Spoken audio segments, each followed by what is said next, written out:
You know, Justin, if we turn this station into a country station, I'm thinking about buying the whole thing out right now and turning this whole thing, and you'd be the DJ, man. You'd be the whole. Nope, I'll be done. No, fine. There's a bunch of hot country girls out there that come in and DJ this so thing. lucky that I do this and deal with this. That's my man, Justin. If you're a single young lady out there, you'd be foolish not to come down here to KHTS and check this dude out. You can look through the window. We have a big window here on the world, and one of the most handsome, nicest young men you'll ever meet. Also an A student. So someday he's going to have a heck of a lot of money, and he's going to go to Lisa's tax service. He was just complimenting you. Who's doing your taxes now? Nobody? You probably haven't filed in 10 years, have you? No, boy.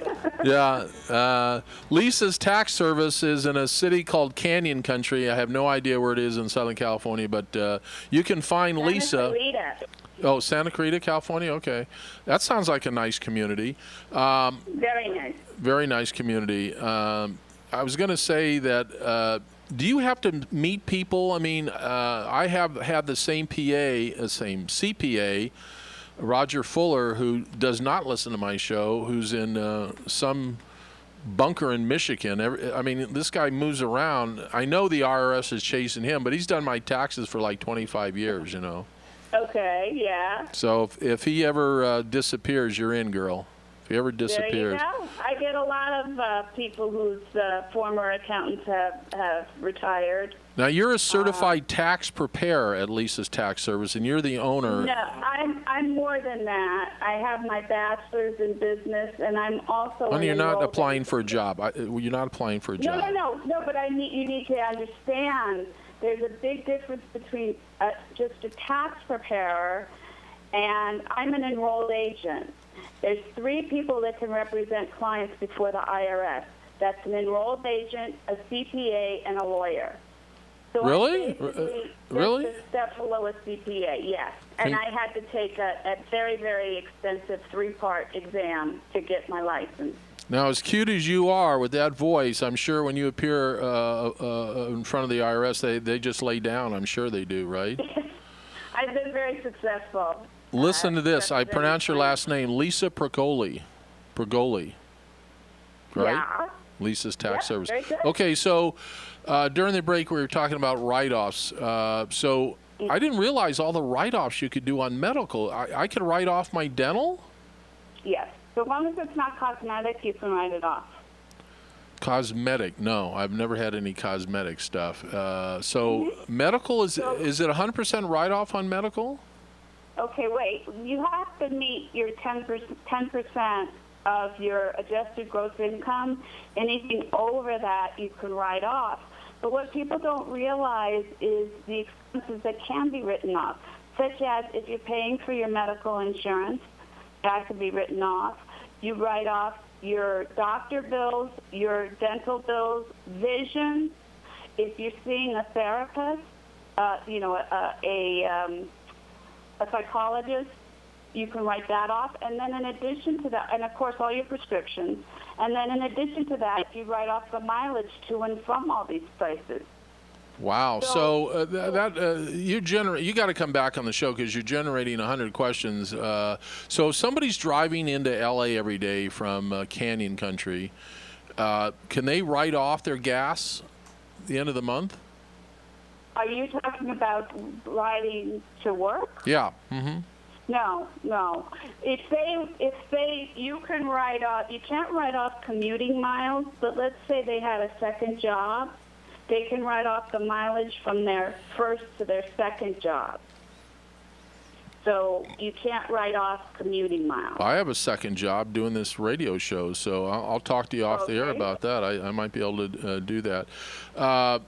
You have this tax service. What kind of clients do you see? Do you see everything from people that are just starting their lives and to people that are like I don't know, like the guy that you know at the coffee shop there this morning that makes $1 million a year? So you have all kinds of clients? Yes, I do. Okay. Yes. And what I run the gamut of clients. Before I let you go, give me the 3. You got to answer these questions quickly, Lisa. I'm moving right through this thing here. You got to go quickly on these questions here. What I just lost my train of thought. I can't answer quickly if That's- you can't. That is exactly what you get. That's what you get. That's why. For trying to push Lisa along. That's why you got to go fast, Lisa. You you got to go real fast with me at my age. In 3 seconds, I lose my. What are the three? Here's my question. What are the three common questions that people ask you about their tax service? Oh boy, I can't answer that because everybody's different. Everybody's Really? situation is different. Yeah. Okay. I What are mean, the three there- biggest mistakes people make when filing income tax? Not filing the correct status, believe it or not. Correct status, like yeah, being married versus single, you mean? Yes, yes. Some people think because they're married they can file single, and they can't do that. I You mean, think Americans are just stupid? You know, remember I talked about thinking, talking about this. Hopefully you'll listen when we get off the air, but most people don't know how to think. I mean, how can you not file a proper status? Well, yes. On that note, yes, I agree. But I think as far as taxes are concerned, Yeah. there are a lot of complex issues. And when you see advertisements that say, "Oh, it's so easy to file your return. All you do is press this button," that's not the case, because if you don't know what the end result is supposed to look like, then you're going to press the wrong button, and you're not going to get the right outcome. Yeah, no kidding. Have you ever thought about marketing Lisa's tax service? I have an idea. You could have somebody like in a Statue of Liberty costume standing out on the street. Really? I would. I mean, I don't know who that place is. I don't want to knock anybody. I don't want to say anything negative. But I would never go to a tax service promoting themselves that way. I'm sorry. That's true. That's true. Ever. Let me just say that ever. Lisa's tax service right here in Canyon Country in Southern California. You got to come back in a couple weeks because we haven't really even got into this thing. It's so confusing to us, the public. I mean, seriously, it for the general public, it is so confusing for us. But at the same time, it's so important that people find professionals like you that are well trained, that have a big practice, have thousands of clients, because you're going to keep people out of hot water. And people don't realize you get in trouble with the IRS, they're not very nice, okay? And they will haunt you, they will track you down, and they will suck every dollar out of you until you pay them. And you know, there's ways around that too. If you and that's the way it should be. I mean, really, I'm on the side of the IRS, and I love the IRS. And you know, you have an obligation to pay your taxes on time and pay them properly, right, Lisa? Yes, but they work with you too. I mean, you need to know how to work with the IRS as well. If you can't afford to pay your taxes, there are ways of dealing with it, and there are ways of making payments. They're not completely unreasonable. I would kiss their butt all the way to the bank if I had to. That's how much I would work with them. So. Yeah. Well, you know, it's important. It's important. You know, it affects a lot. It affects your credit. It affects your life if you're in default. Yeah.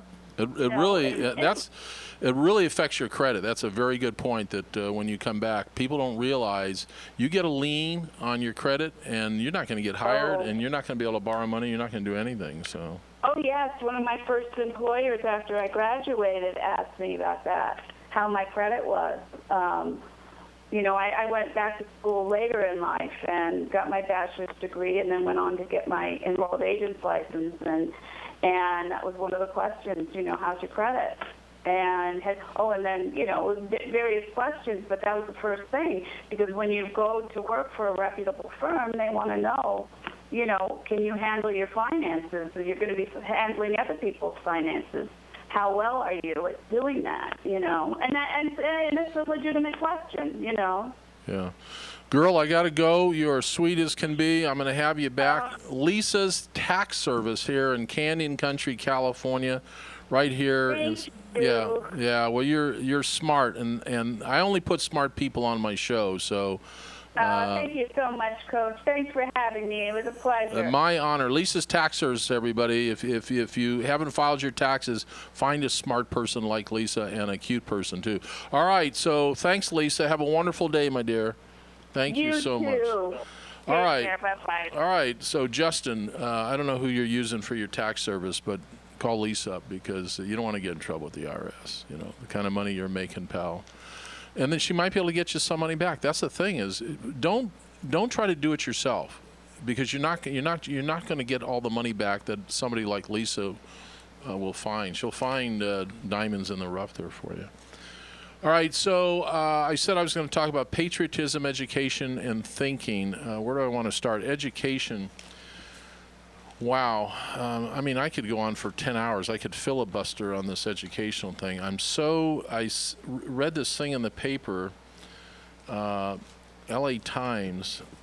LA Times gets beaten up by a lot of conservatives, and, don't take some editorial as anyway, never mind. I like the LA Times. But here in today's LA Times, Thursday, March 17, St. Patty's Day, and Coach wears green every day. People say, Coach, why do you wear green and yellow every day? Because the Irish have figured out which color brings you the most luck. Seriously, I tell people all the time, put yellow and green in your life and watch how your life changes. Go Packers.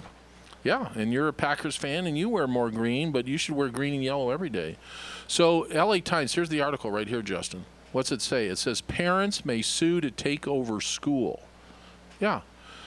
South Los Angeles parents who have given their children's elementary school an F are exploring legal recourse after the LA Unified School District announced Saturday that a state law allowing parents to take over failing schools.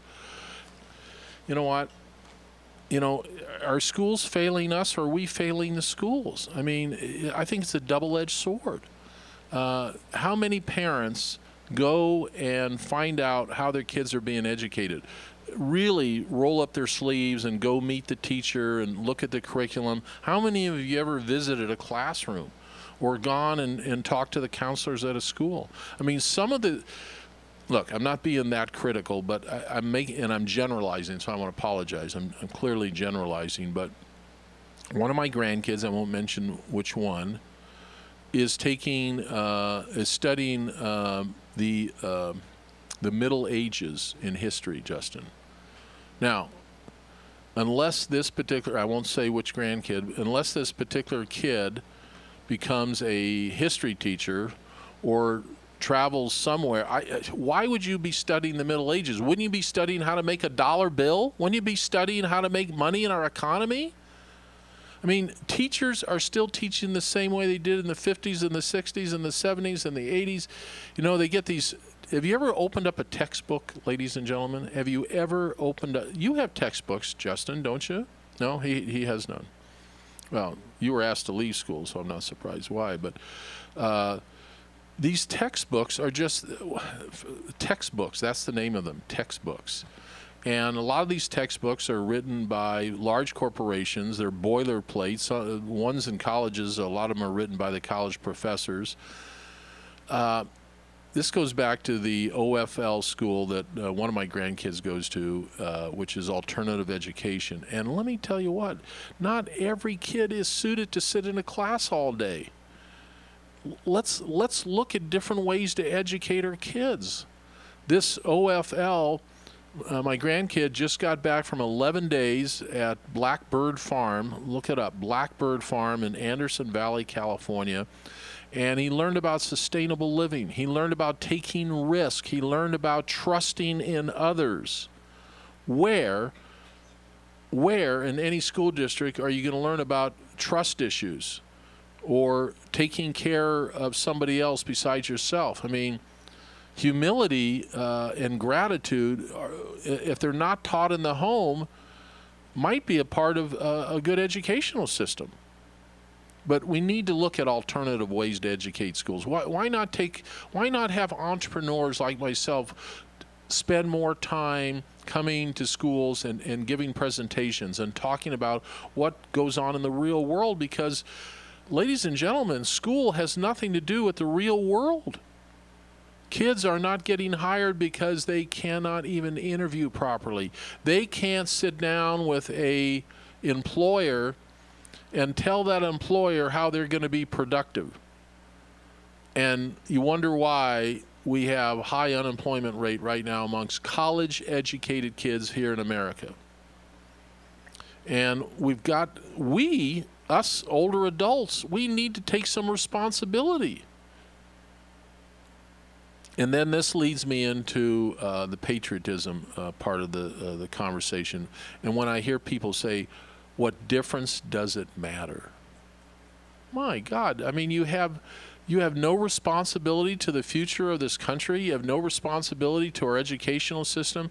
I mean, there's so many states, so many school districts that can't get funding because the older people in that community will not vote, because in their minds they're saying, what's in it for me and what difference will it make? And you know what?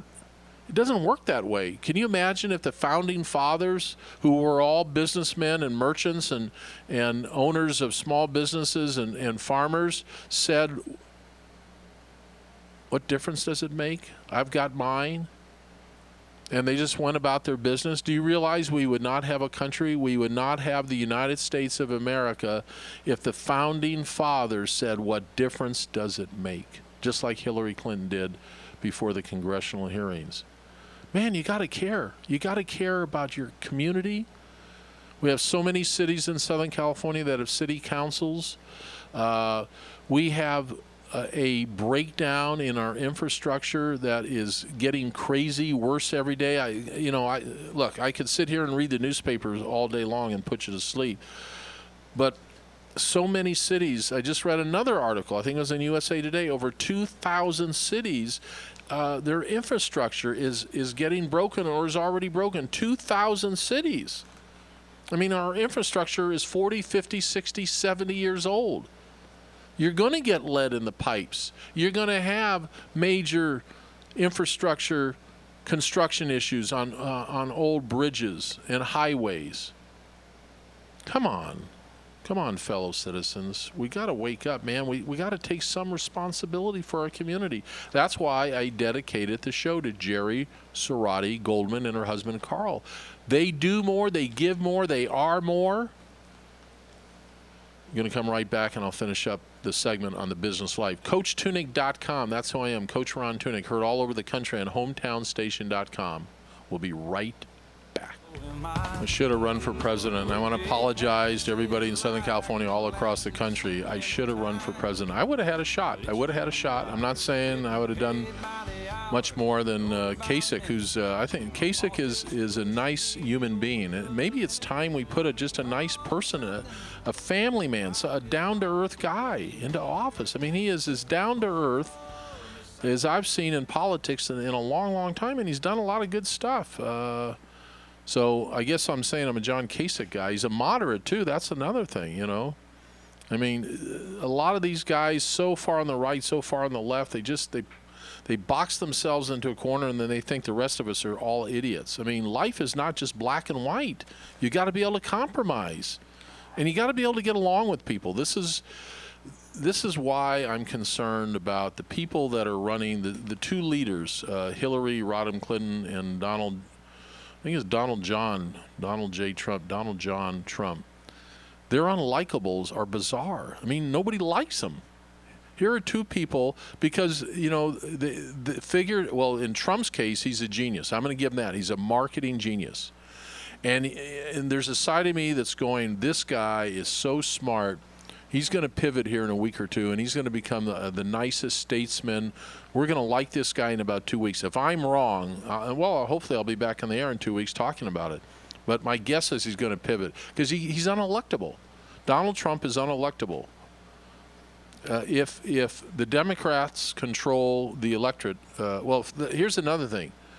We haven't even talked about the Electoral College. So there's only about 5 or 6 states that elect the President of the United States: California, Ohio, New York, Florida, Texas. That's who hires the next President of the United States. Not South Dakota, not Wyoming, not Oregon. It's these huge Electoral College states. Ask Gore. Ask Gore. Gore won the populist vote and lost to Bush on the Electoral College. Justin, you weren't even born then, probably, when that was happening. Okay, so let me just finish up with thinking. We have stupid politicians everywhere. They don't have common sense. Right here in our own community, there's a restaurant down the street here on Main Street called Southern Smoke. They won't let them put a sign up that people can see. I don't get it. I just don't get it. Where's the common sense? I don't understand how you get into political office and you want to be everybody's friend and you try to appease everybody, and all of a sudden, if you had principles, you lose your principles. And then you have such apathy that we don't seem to care. I mean, how many people show up for a city council meeting? 3, 5, 10? I mean, people only show up when it gets so bad. That's not when you want to show up. You want to show up when nobody else shows up. You want to be a part of the system. You want to think, because if your local politician has no ability to think for themselves, maybe you can help them think. Maybe you have a better idea. You know, why can't we Uber government? Why can't we got potholes. I travel up and down a street called Copper Hill. And there's potholes, horrible potholes. I mean, I know, I pray to God it doesn't happen here on St. Patty's Day, but man, people I know are ruining their tires. Why can't the city of Santa Clarita go and allow a small contractor to fill the pothole and send them a bill? Come on. How long would it take for the city of Santa Clarita to fill a pothole? A year? Well, we got to bid it out. We got to bid $500 out or $1,000 out. I don't know. But we've got to find a better way to have more common sense. We've got to find a better way to do better thinking. It's obvious, going back to Washington, it's obvious that the people are ticked off. It's obvious that the people are ticked off at government. So are the people in government so stupid that they don't even see it or understand it or want to deal with it? People on the left and the right are so ticked off. And if they get so ticked off and they drop out, then what's going to happen? That's another show. When people drop out, bad things happen to a community. When people drop out and give up and say things like, it doesn't matter, that's when bad things happen to a community. That's when communities break down. That's when things don't work anymore. And you know what? We've come too far for that to happen here, especially in the state of California. All right, it's called The Business of Life, CoachTunick.com. What do? I coach people on how to lose weight. I coach businesses. You're laughing, Justin. That's true. I'm coaching people now on how to lose weight. Because if you teach your brain to think differently, you can do anything with your life. If you teach your brain to think differently, you can do anything with your life. I'll see you down the road on the show we call The Business Life at one of the greatest radio stations in America, KHTS 1220 AM.